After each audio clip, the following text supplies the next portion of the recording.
কান্দে। আল্লাহ রাসূল বলেছেন শয়তান থেকে মাত্র মায়ের পেট থেকে যখন জন্ম নেয় দুটা মানুষ মাত্র বেঁচে থেকেছে, দুটা মানুষ মাত্র বেঁচে থেকেছে। একটা হলো মারিয়াম, ওরে আল্লাহ মারিয়াম, হান্নার বেটি মারিয়াম। আর একটা মারিয়ামের পেট থেকে যেটা সন্তান জন্ম নিয়েছেন বিনা বাপে, হযরত ঈসা আলাইহিস সালাম। মা বেটা দুজনে শুধু শয়তান থেকে বেঁচে থেকেছে। বাকি দুনিয়াতে যত মানুষ জন্ম নিয়েছে আল্লাহ রাসূল বলেছেন যখন জন্ম হয়, জন্ম হওয়ার সময়তে মায়ের পেটে শয়তান তাকে ঘোঁচা মেরেছে। এই জন্য কান্দে, তখন থেকে শুরু করে দেয়। এই জন্য তো বলি রে ভাই, আল্লাহ রাসূল বলেছেন যুবক, যুবকেরা খাস করে বলি, যখন স্ত্রীর কাছে যাবেন প্রথম বাসর ঘর হবে, প্রথম রাত হবে, যেতে যেতে বিবির সাথে হামবিস্তারি করতে লাগিয়েন না কো। রাসূল বলেছেন যখন তোমার প্রথম বাসর ঘর হবে, বিবির কাছে যখন তুমি যাবে, প্রথম রাত যখন তোমার হবে, তোমার স্ত্রী তোমার জন্য রেডি আছে, তোমার স্ত্রীর পাঞ্জরে তুমি বসো, সালাম দিয়ে যাও ঘরের ভিতরে। আর বসার পর এখানে এই সামনেকার কপালের উপরে চুল আছে, এই চুলগুলা দুটা তিনটা চুল আছে, চুলগুলাকে ধরে নাও। আর ধরার পর এখানে দোয়া করো। কি দোয়া?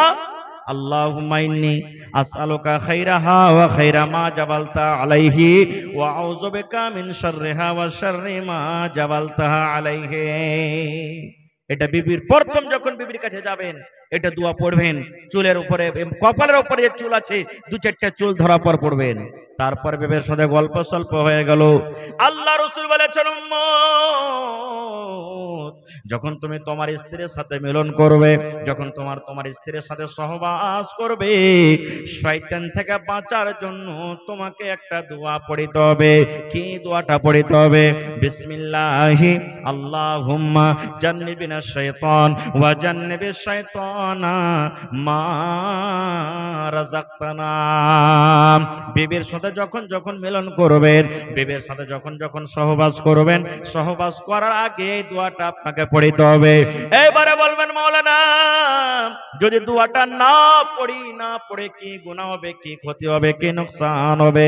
আল্লাহ রাসূল বলেছেন উম্মত রে, যদি তুমি এই দোয়াটা পড়ে তোমার স্ত্রীর সাথে মিলন না করো, সহবাস না করো, বিনা দোয়াতে যদি তোমার স্ত্রীর সাথে মিলন করে নাও, তাহলে যতবার তুমি তোমার স্ত্রীর সাথে বিনা দোয়াতে যাবে, অতবার তোমার সাথে সাথে শয়তান তোমার বিবির কাছে যাবে।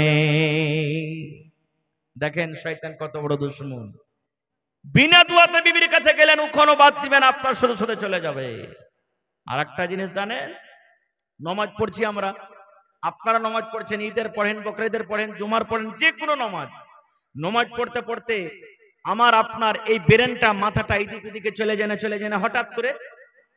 যায় কি যায় না ভাই?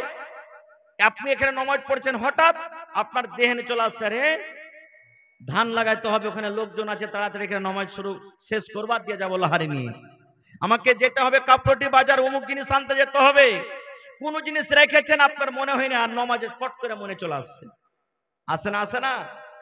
আল্লাহ রাসূল বলেছেন উম্মত, যখন তুমি আল্লাহু আকবার বলে নামাজ শুরু করো, নর হোক কিংবা নারী হোক, বেটা ছেলে হোক কিংবা বেটি ছেলে হোক, আল্লাহু আকবার বলে যখন নামাজ শুরু করে, নামাজ চালু করে, ওই সময়তে শয়তান মানুষের কাছে আসে, আর মানুষের ব্রেনে চলে আসে, মাথাতে আসে, আর আসার পর মানুষটাকে মনে মনে ভিতর থেকে ওয়াসওয়াসা দেয়, উজকুর কাজা, এটা মনে কর, এটা মনে কর, এ আব্দুল্লাহ এটা মনে কর, এ হালিমা এটা মনে কর, এ সাইয়েদা তুই এটা মনে কর।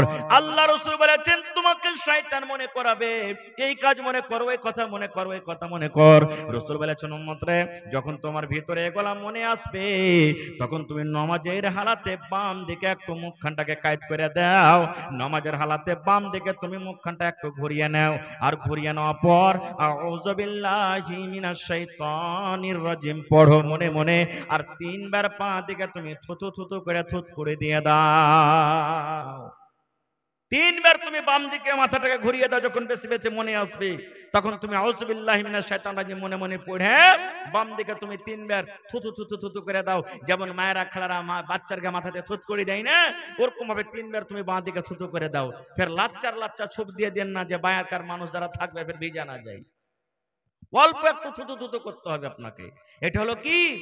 শয়তানকে এটা দূরে করার দোয়া। আর শয়তান কখন পালায় জানেন? সুবহানাল্লাহ। যে গায়ে আজান হয় না, যে গ্রামে মানুষরা নামাজ পড়ে না, ওই গ্রামে শয়তান কিন্তু এসে বাড়ি বানিয়ে লাই, বাসা বানিয়ে লাই, ঘর জমিয়ে লাই।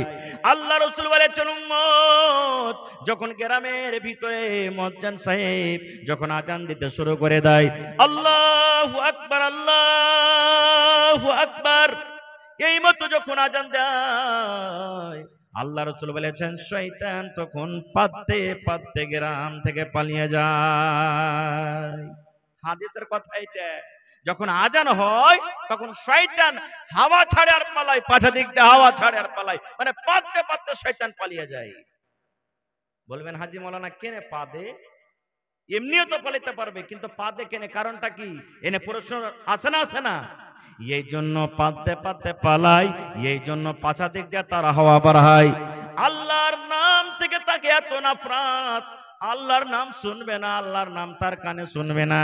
যখন আল্লাহু আকবার বলে আপনি আজান দিবেন, শয়তান পাতবে আর পালাবি। শয়তানের উদ্দেশ্য হলো যেন আল্লাহর আওয়াজ থেকে আমার পাদের আওয়াজটা যেন গালিব হয়ে যায়। নাউযুবিল্লাহি মিন যালিক, যেন আল্লাহর আওয়াজটা আমার কানে না আসে। সুবহানাল্লাহ। শয়তান আজানের টাইমে পাততে পাততে পালিয়ে যায়। আল্লাহ রাসূল একদিন নামাজ পড়ছেন, আল্লাহর নবীকেও শয়তান ছাড়েনি। আল্লাহ রাসূল একদিন নামাজ পড়ছেন, মনে হয় আসরের নামাজ। আসরের কয় রাকাত নামাজ ভাই? জোরে বলেন। 4 রাকাত নামাজ। এবার আল্লাহর নবী নামাজ পড়লেন, নামাজ পড়ে সালাম ফিরে দিলেন। কিছু লোক মসজিদ থেকে বাড়িয়া গেলেন, কিছু লোক বসে আছেন।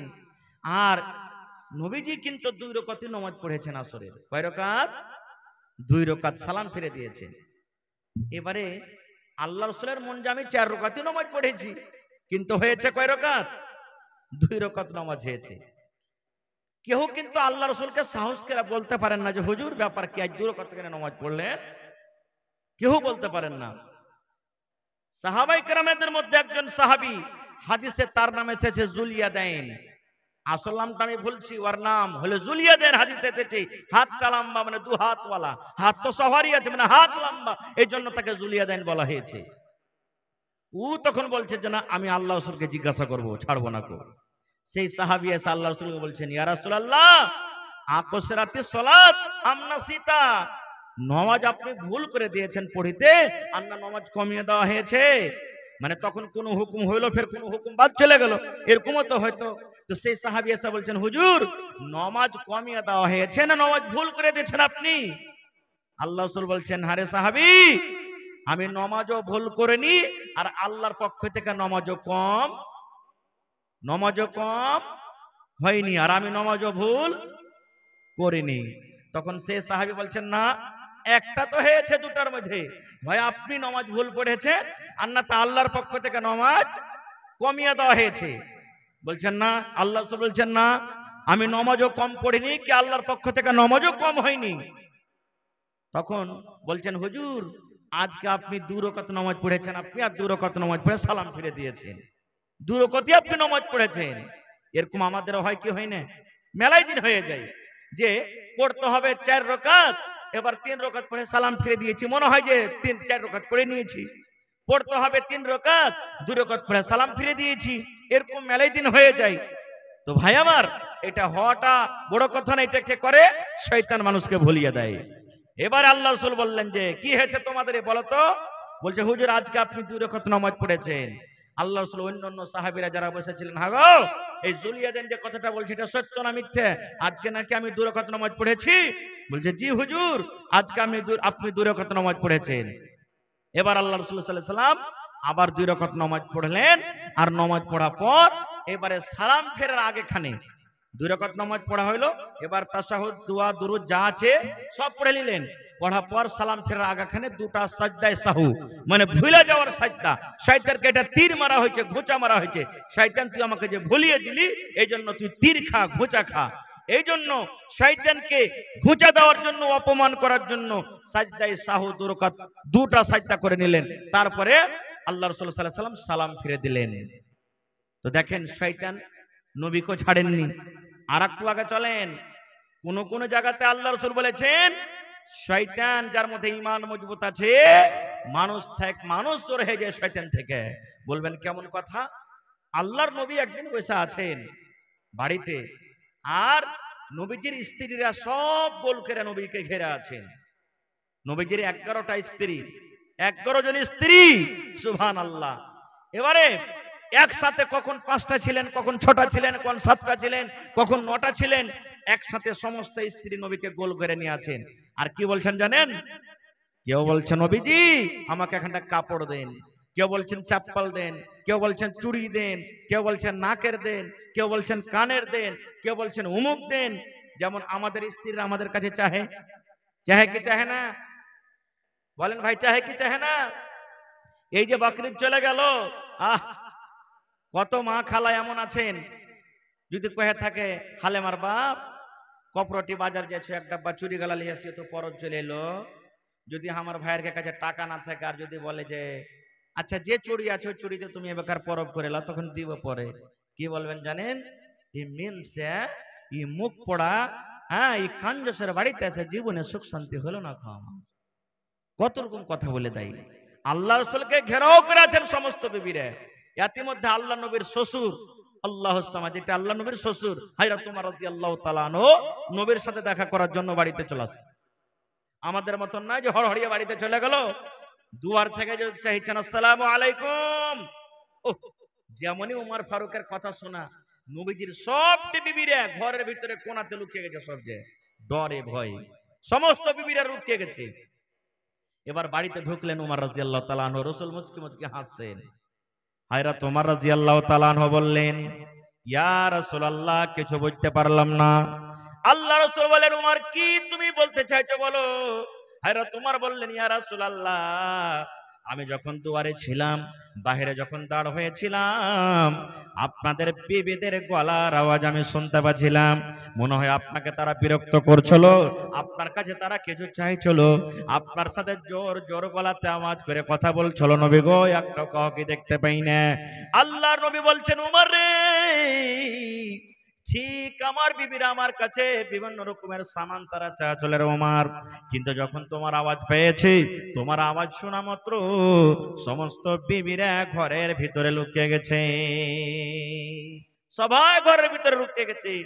হযরত ওমর বলছেন, এরে আল্লাহ নবীর দুশমনেরা, নবীকে দেখা ডরাও না, ভয় করো না, আর আমাকে দেখা ডরিয়ে তোমরা ঘরের ভিতরে লুকিয়ে গেছো।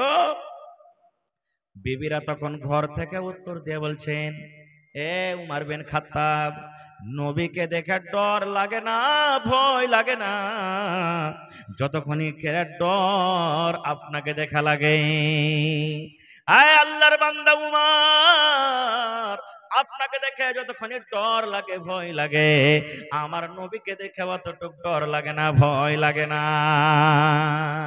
এই কথাটা যখন বলা, আল্লাহ নবী বলছেন, উমর রে তুমি একটা এমন লোকের লোক, এমন আল্লাহর তুমি একটা বান্দা, এমন তুমি আল্লাহর একটা বান্দা উমর, যে রাস্তা দিয়ে তুমি হেঁটে চলে যাও, রাস্তা দিয়ে হাঁটছো, আর সামনে থেকে যদি শয়তান হেঁটে চলে আসে, শয়তান একদিক থেকে হেঁটে আসে, আর তুমি ওই রাস্তা দিয়ে অন্য দিক দিয়ে হেঁটে চলে যাও, শয়তান তোমাকে দেখে শয়তান পর্যন্ত রাস্তা বদলে নেয়। এই রাস্তা দিয়ে যাওয়া হবে না রে, যাওয়া হবে না, কারণ এই রাস্তা দিয়ে আল্লাহর বান্দা উমর ফারুক চলে আসেন।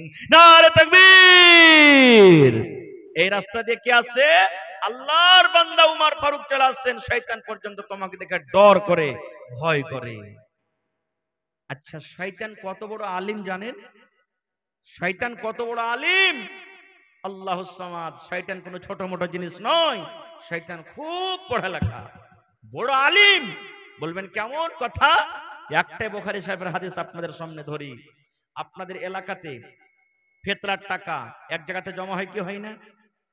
আল্লাহ নবীর জামানাতে সরকারি মাল, বাইতুল মাল, খাজুর, জাও, কিশমিশ, পানির, অমুক অমুক জিনিস এক জায়গাতে জড়ো হয়েছে। আল্লাহর রহমতে এখন চুরি চামারি বন্ধ হয়ে গেছে নাকি? 10-15 বছর 20 বছর আগে কোন জিনিস মাঠে ঘাটে বাড়িতে থিয়ে চেন পেতক না মানুষ, চুরি হইতক না। এখন যে যেখানে পড়ে আছে আল্লাহর রহমতে থাকছে, কোনো ব্যাপার নেই। ভালো করে শুনবেন হাদিসটা। এইবারে আল্লাহ নবীর জামানাতে খাজুর এক জায়গাতে জড়ো করা হয়েছে। আল্লাহ রাসূল সাহাবীদেরকে বলছেন, যেমন আপনারা জালসা শুনছেন, হাগো আজ রাতের মালের পহরাদারি কে করবে, কে মাল জোগাবে? একজন সাহাবী যার নাম হলো আবু হুরায়রা রাদিয়াল্লাহু তাআলা আনহু বলছেন, ইয়া রাসূলুল্লাহ, আমি মাল জোগাবো।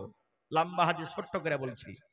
মালের কাছে বসে আছেন রাতের বেলাতে, আর এক চোর ভাই হযরত আবু হুরায়রার সামনে বোরাতে ভরতে শুরু করেছে, মালকে চুরি করতে শুরু করেছে। যেমনই চুরি করা, গপ করে হাত কান ধরে নিয়ে বলছেন, এই তোমাকে ডর লাগে না, ভয় লাগে না? আমি মাল জোগাচ্ছি, আমার সামনে তুমি চুরি করছো?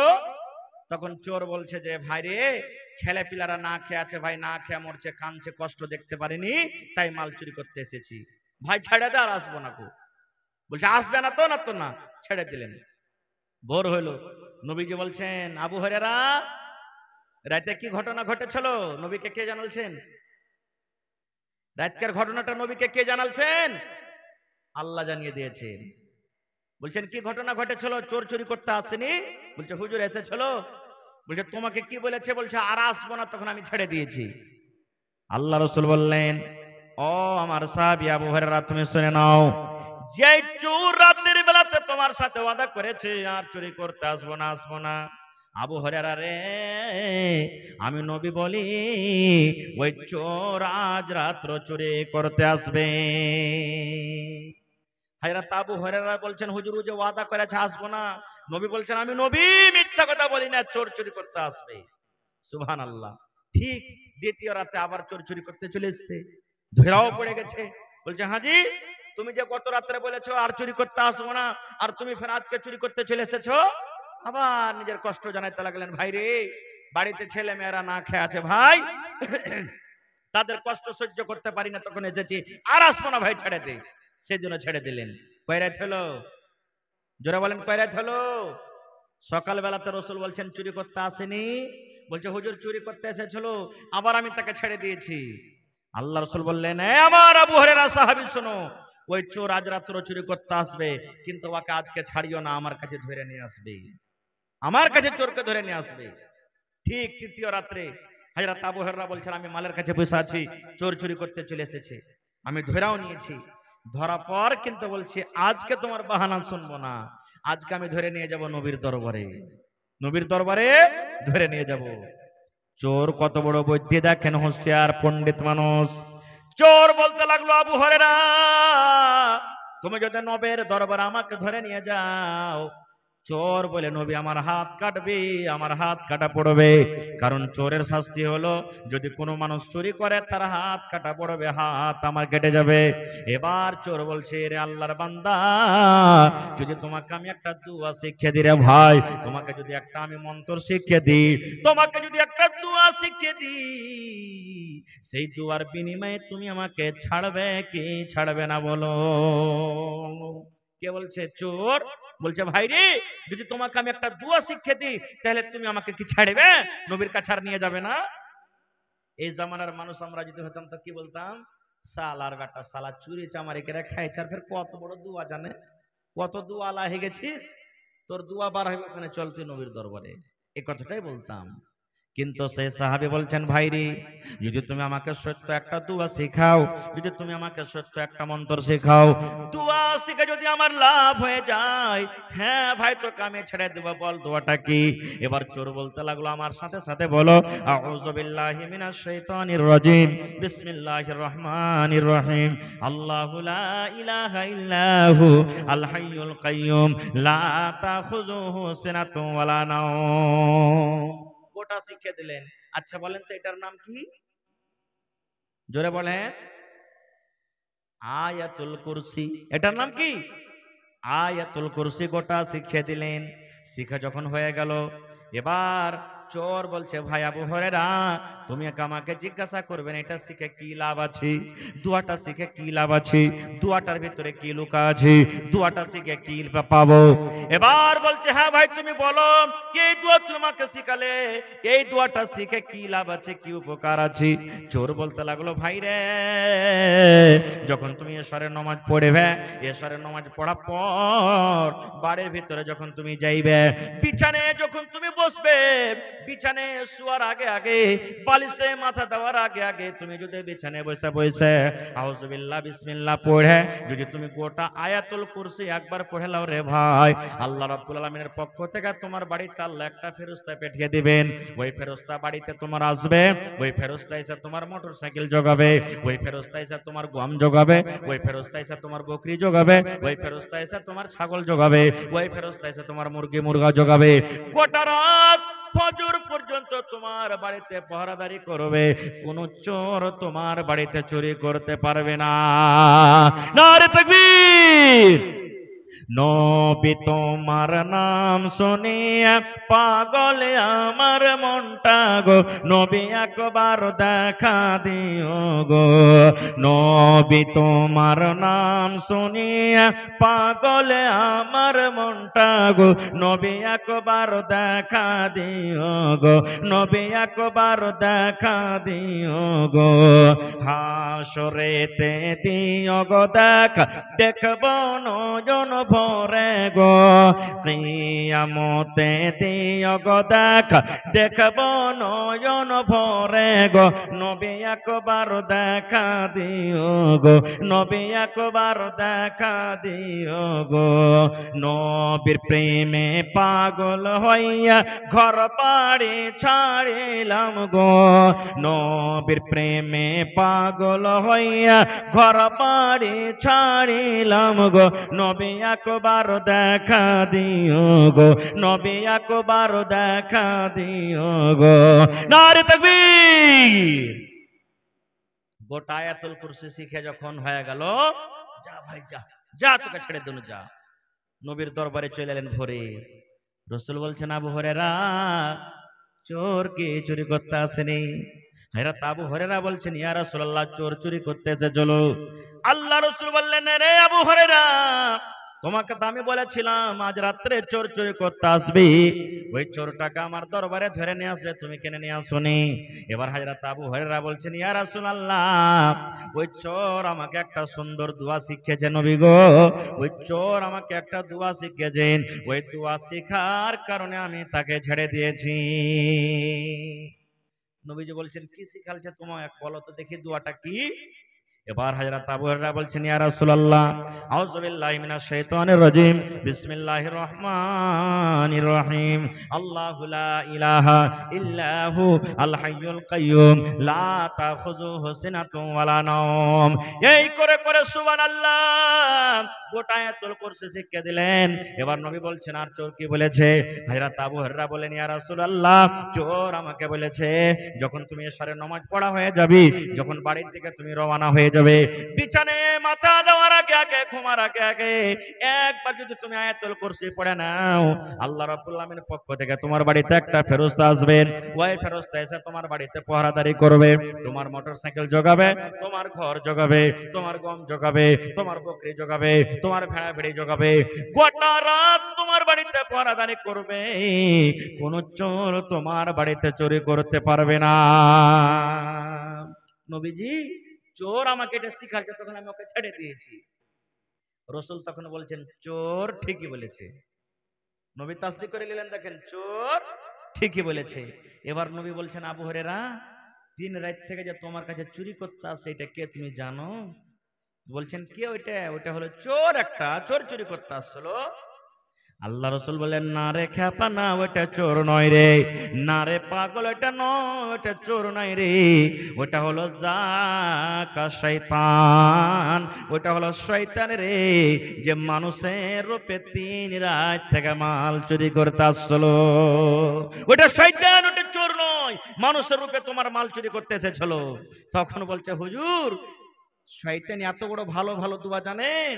তখন রাসূল বলছেন, শয়তান ভালো কথা জানে কিন্তু শয়তান ভালো কথা মানে না, শয়তান আল্লাহকে জানে কিন্তু শয়তান আল্লাহর কথা মানে না, শয়তান কোরআনকে জানে কিন্তু শয়তান কোরআনের কথা মানে না, শয়তান নবীকে জানে কিন্তু শয়তান নবীর কথা মানে না।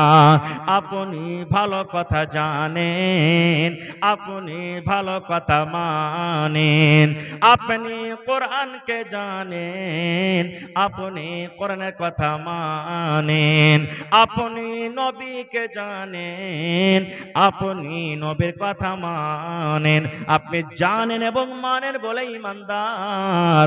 আর শয়তান ভালো কথা জানে কিন্তু মানে না, এই জন্য শয়তান হলো বেঈমান। নারে তাকবীর। মেলাই কথা আছে শয়তানের ভাই বলার। ভাইরে আল্লাহ বাচ্চা রাখে, ইনশাআল্লাহ এই বিষয় নিয়ে আবার আলোচনা করব। তবে এটা হলো আজকে জালসাটা আল্লাহর ঘরের জন্য, নাকি নিজের ঘরের জন্য না আল্লাহর ঘরের জন্য? আল্লাহর ঘরের জন্য। আল্লাহ রাসূল বলেছেন জমিনের উপরে আকাশের তলাতে সব থেকে উত্তম ভালো জায়গা হলো মসজিদ, আর জমিনের উপরে সব থেকে নামুরা খারাপ জায়গা হলো বাজার। রাসূলের হাদিস, সব থেকে উত্তম আফজাল জায়গা হলো কি মসজিদ, আর সব থেকে ভালো জায়গা হলো কি বাজার। বলবেন হাজী মাওলানা মসজিদ কেন ভালো আর বাজার কেন খারাপ হয়? আপনি বলেন, মসজিদে কিনা বেচা হয়? জোরে বলেন, মসজিদে কিনা বেচা হয়? আরো জোরে বলেন, মসজিদে কি চুরি ডাকাতি হয়? মসজিদে জেনা ব্যভিচার হয়? মসজিদে ঠকাঠকি হয়? কিন্তু বাজারে সবকিছু হয়। হয় কি হয় না? আর একটা কথা বলে দিই, আপনাদের গ্রামে আছে কিনা, যখন কোনো মানুষের কোনো ভাই যখন হাইসা ছাগল বকরি হারিয়ে যায়, এলান করে, এ ভাই শোনেন 10 ভাই, উমুকের একটা হাইসা হারিয়ে গেছে কিংবা একটা বকরি কিংবা লোটা হারিয়ে গেছে, যদি কেউ পায়ে থাকে তো দিয়ে দেবেন। এরকম এলান হয়? এলান হয়? আল্লাহ রাসূল বলেছেন, হ্যাঁ আমার উম্মতরা তোমরা শুনে নাও, আল্লাহ রাসূল বলেছেন উম্মত যখন কোন হারিয়ে যাওয়া জিনিসের মসজিদে এলান হবে, নবী বলেছেন ওর জন্য আরো বদদুয়া করো যেন ওই জিনিসটা লোকটা ঘুরিয়ে না পায়। ছাগল হারিয়ে গেছে, এলান করেছে, রাসূল বলছেন এই মুসাল্লি যত আছো ওর জন্য বদদুয়া করো যাতে তুমি ছাগলটা কোনোদিন ঘুরিয়ে না পাও। হাইসা হারিয়ে গেছে, বদদুয়া করো ঘুরিয়ে না পাও, কারণ এটা হলো এলান করার জায়গা নয়, এটা আল্লাহর ইবাদতের জায়গা। এতক্ষণ পর্যন্ত যদি আদেশ না থাকে মসজিদে এলান করার, তাহলে মসজিদটা কত আল্লাহর কাছে ভালো জায়গা হইতে পারে বুঝে দেখেন। এই ঘরের ব্যাপারে আল্লাহ রাসূল 1400 বছর আগে এলান করে দিয়েছেন, মান বানা লিল্লাহি মসজিদান বানাল্লাহু লাহু বাইতান ফিল জান্নাহ। আল্লাহ রাসূল বলেছেন উম্মত, যে আল্লাহ রাব্বুল আলামিনকে সন্তুষ্ট করার জন্য, আল্লাহকে রাজি করার জন্য আল্লাহর ইবাদতখানা মসজিদ নির্মাণ করবে, আল্লাহ রাব্বুল আলামিন তার জন্য জান্নাতের ভিতরে এখন ঘর বানিয়ে দিবেন। দুনিয়াতে বানাবেন মসজিদ, আল্লাহ জান্নাতে আপনার জন্য এখন ঘর বানিয়ে দিবেন। বলবেন হাজী মাওলানা আমরা তো 10-15টা ঘর আছে, যে মাওলানা গরিব মানুষ, এখানকার এত মসজিদ বানাতে পারবো না। আল্লাহ নবী সাহাবায়ে কেরামকে একদিন বসে আছেন, মসজিদে নববীর সামনে একটা ফাঁকা জায়গা আছে, খালি জায়গা, জায়গাটা এখনো মসজিদের কিন্তু নয়। নবীজি এলান করলেন, কে তোমরা আছো, এই জমিনটা কিনে, যেটা ফাঁকা জায়গা আছে কিনে মসজিদের জমিনে লাগাইতে পারো, আল্লাহ তাআলা তার বদলাতে জান্নাতে এখন ঘর বানিয়ে দিবেন। হযরত উসমান গনি দাঁড় হয়ে গেলেন, ইয়া রাসূলুল্লাহ যত টাকা লাগবে আমি উসমান এই জমিনটাকে কিনবো, আর কিনা পর আমি এই মসজিদে লাগিয়ে দিব। আল্লাহ রাসূল বলছেন উম্মত রে, যদি তোমরা গোটাই মসজিদ বানাইতে না পারো, যদি একটা পাখির যে বাসা বানাই, পাখির বাসা কত বড় হয়, ছোট্ট হয় না? রাসূল বলছেন একটা পাখির বাসার সমান জায়গা যদি তুমি মসজিদ বানাইতে পারো, আল্লাহ তাআলা ওর বদলাতে জান্নাতের ভিতরে একটা ঘর বানিয়ে দিবেন। বলবেন এটা কেমন কথা, যে বাসার সমান জায়গাতে কি নামাজ পড়াতে হবে? রাসূল বলছেন 1 নম্বর মানে হলো যে যতই ছোট মসজিদ হোক, এটা মনে করিয়েন না যে কেলাবাড়িওয়ালা আরে একবারে 50 ফিট লম্বা চওড়া মসজিদ বানালছে, 100 ফিট বানালছে, ওরকে সমান মসজিদ বানাইতে পারেনি বলে মনে হয় জান্নাতে ঘর বানাবেন। জিন্না আপনার যতই ছোট মসজিদ হোক, উদ্দেশ্য নিয়ত আছে আল্লাহকে রাজি করার জন্য, ওই ছোট মসজিদের বদলা তো আল্লাহ জান্নাতে ঘর বানাবেন। কিংবা বাস, পাখির বাসা যে আছে সুবহানাল্লাহ, ওই বাসাটার সমানও যদি জায়গা বানাইতে পারেন, আপনি 10,000 দিলেন, 15,000 দিলেন, 5,000 দিলেন, 1,000 দিলেন, 2,000 দিলেন, ওই টাকাতে মশলা কিনা হলো, ইট কিনা হলো, গিট্টি কিনা হলো, বালু কিনা হলো। এবার কতখানি কাজ করতে করতে দেখলেন আপনার টাকা দিয়ে পাখির বাসার সমান একটা জায়গা করা হয়েছে, বা অতখানি জায়গার সমান একটা আপনি কাম করতে পারলেন। আল্লাহ রাসূল বললেন এতখানি জায়গা করতে পারো তো আল্লাহ তোমার জন্য জান্নাতে একটা ঘর বানিয়ে দিবে। ভাই মুসলমান, দেখি আপনার এই গ্রামে আমি জীবনের প্রথমবার এসেছি। মসজিদের জালসা অনেক করলাম ভাই বছরে। এই যে আপনাদের পাশে একটা গ্রাম, কোন দিকে তেত্রি বাড়ি আছে, দক্ষিণ দিকে আছে। আখতারের মা, একটা আখতার বলে এখানে আছে লোক, ওর মা এই বকরেদের 8-10 দিন আগে জালসাটা হলো মনে হয়, 1,00,000 টাকা মসজিদের জন্য হাজির করে দিলেন। একটা মহিলা হয়ে 1,00,000 টাকা। এই যে সাতভেল্লি আড়াবাড়িতে আলহাজ ইসরাফিল সাহেব 1,00,000 টাকা হাজির করে দিলেন মসজিদে, এই কয়দিনকার কথা। মুখতার আলম মুখিয়াজি মিয়া বিবি মিলে 1,00,000 টাকা দিলেন। মৌলানা আনোয়ার হোসেন সাহেব 50,000 টাকা দিলেন। এই করে করে আরো মেলে 25,000 30,000 কত নাম বলবো। মুজাহিদ মুখিয়াকে সবাই চিনছেন, খড়বাড়ির নাকি লগরবাড়ির। মসজিদের জালসা অক্টোবর মাস, গত মাসের অক্টোবর মাসে জালসাটা হয়েছে, 2023 সালের অক্টোবর মাসে। সুবহানাল্লাহ। একজন ভাই 7,95,000 টাকা স্টেজে এসে জমা করে দিলেন মুসলিম। কতটি? 7,95,000, মানে 5,000 কম 8,00,000 টাকা। সুবহানাল্লাহ। তো আজকে দেখি আল্লাহর কোন বান্দা আছেন, কোন এমন আল্লাহ তাবারক ওয়া তাআলার বান্দি আছেন, মা খাদিজার মতন কেউ আছে ইসলামের জন্য, দ্বীনের জন্য সমস্ত মালকে কুরবানি করে দিয়েছিলেন। 1 কাঠা জমিন দান করতে পারবেন মসজিদে, 1 ডিসমিল জমিন দান করতে পারবেন। মসজিদের আশেপাশে থাকলে লাগিয়ে দেন, না থাকতে গেলে মাঠে ময়দানে কোনো জায়গাতে আছে, যা হবে বিক্রি করে টাকা লাগিয়ে দেবেন মসজিদে। আল্লাহ তাআলা তার জন্য জান্নাতের ভিতরে ইনশাআল্লাহ একটা ঘর বানাবে। দেখি কোন আল্লাহর বান্দা আছেন